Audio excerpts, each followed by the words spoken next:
ഈ white collar terrorist എന്നുള്ള ഈ കൊയിനേജ് അവിടെ നിന്നാണ് വരുന്നത്? അങ്ങനെ ആരെങ്കിലും പറഞ്ഞിട്ടുണ്ടോ? ആഭ്യന്തരമന്ത്രി അമിത്ഷാ പറഞ്ഞു ഇത് എന്താണ് വൈറ്റ് കോളർ ടെററിസ്റ്റിൻ്റെ ഭാഗമാണെന്ന്.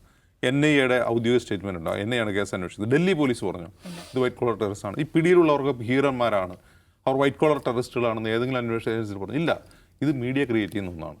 അപ്പോൾ ഈ മീഡിയ ക്രിയേറ്റ് ചെയ്യുന്ന ഈ കഥകൾ ഔദ്യോഗിക വിശദീകരണങ്ങൾ പോലെ മാധ്യമ സ്ഥാപനങ്ങൾ തന്നെ വലിയ തോതിൽ തിരക്കഥ എഴുതിക്കൊണ്ടിരിക്കുകയാണ്.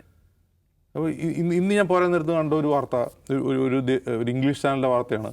ഫരീദാബാദിലെ യൂണിവേഴ്സിറ്റിയിൽ ആ പൊട്ടിത്തെറിച്ച കാർ 2 ദിവസം ഉണ്ടായിരുന്നു. തെളിവെന്താ?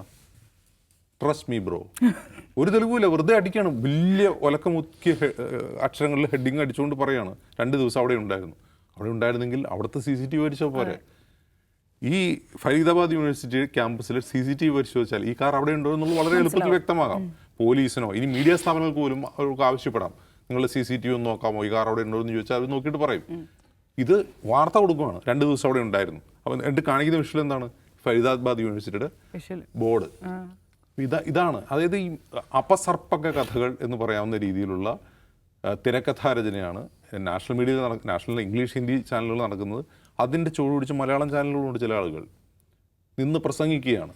ഹെയ്റ്റ് സ്പീച്ചിനെ വെല്ലുന്ന രീതിയിലുള്ള പ്രസംഗങ്ങൾ.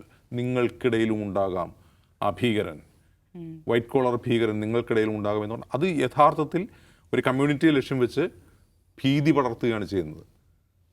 യഥാർത്ഥത്തിൽ ഇന്ത്യ പോലൊരു രാജ്യത്ത്, നമ്മൾ പലതരത്തിലുള്ള സുരക്ഷാ ഭീഷണിയുള്ള രാജ്യത്ത് ഇത്തരം സംഭവങ്ങൾ ഉണ്ടാകുമ്പോൾ ഒരു സിവിൽ സൊസൈറ്റി എന്താണ് ചെയ്യേണ്ടത്? ഈ മരിച്ചവരോടൊപ്പം നിൽക്കുക. മരിച്ചവരുടെ പേരറിയോ? ഇല്ല. ഇവിടെയുള്ള സകല ആൾക്കാർക്കും, ഈ മാധ്യമപ്രവർത്തകർക്കൊക്കെ ഈ ഭീകരന്മാരുടെ പേരറിയാം. ഈ കൊല്ലപ്പെട്ട 8 പേര് 10 പേര് പേർക്ക് ഓർമ്മയുണ്ടോ? ഇല്ല. അപ്പോൾ യഥാർത്ഥത്തിൽ ഈ മരിച്ചവരോടുള്ള ദുഃഖമോ, നമ്മൾ അനീതി നേരിടുന്നതിൻ്റെ പ്രശ്നമോ, നമ്മളുടെ സുരക്ഷാ വീഴ്ചയൊന്നും അല്ല ഇവരുടെ പ്രശ്നം. ഇവരുടെ പ്രശ്നം എന്താണ്? അവന്മാരാണ്.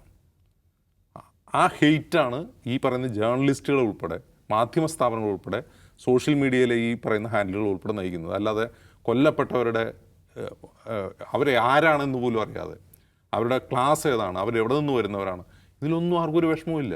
ആർക്കുമില്ല, ഭരണകൂടത്തിനില്ല, രാഷ്ട്രീയക്കാർക്കില്ല, ആർക്കുമില്ല. പരസ്പരം പഴിയേരെയാണ്. അപ്പോൾ ഇവിടെ സുരക്ഷാ വീഴ്ച ഉണ്ടായെന്നുള്ളത് ഉറപ്പാണ്. അതിന് ഭരണകൂടത്തെ അക്കൗണ്ടബിളാക്കുന്നതിന് പകരം, ഭരണകൂടത്തോട് ചോദ്യം ചോദിക്കുന്നതിന് പകരം ചോദ്യം ഉന്നയിക്കുന്ന ഒരു കമ്മ്യൂണിറ്റിക്ക് നേരെയാണ്.